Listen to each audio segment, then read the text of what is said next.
Welcome back. One final point before we go tonight.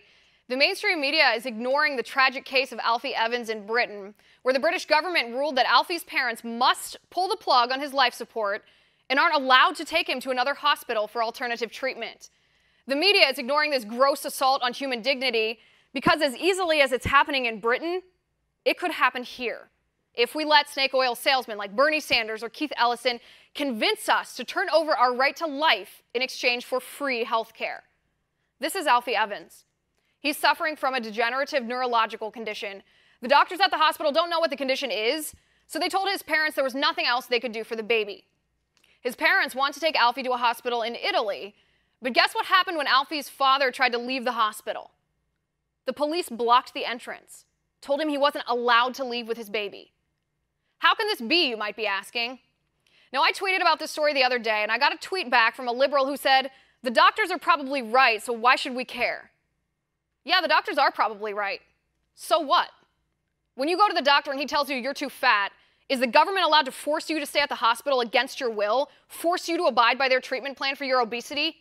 Of course not. You'd sue the government so fast for violating your rights, and you'd be right.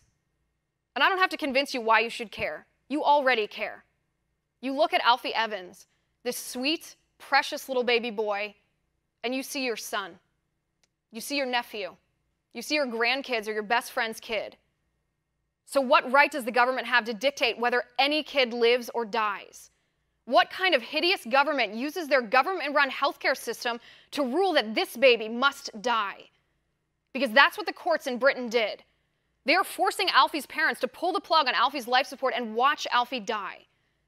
The court said it was wrong and pointless for Alfie's parents to take him to a different hospital in Italy, as if Alfie's life is pointless because he's sick, worth nothing to the British government. And the mainstream media here in the United States, I thought they spent the past 2 months since Parkland talking about saving kids' lives. Why not Alfie? Where are the marches, the walkouts, the Twitter hashtags? Where are the media appearances? Where's the movement to stop an oppressive government from reducing Alfie's life to the bang of a gavel from a hoity-toity elitist behind a bench wearing a powdered wig who doesn't even love Alfie? Is this the Hunger Games?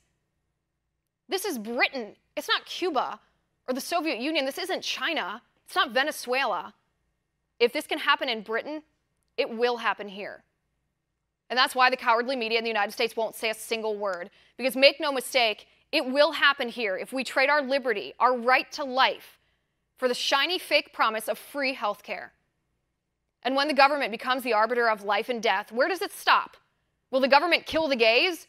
Is it pointless, according to the government, to try to save an old lady's life because she's old? Ongoing treatment for people with disabilities, is it worth it? Or is it pointless? What about different skin colors? People with lower IQs, criminals, immigrants?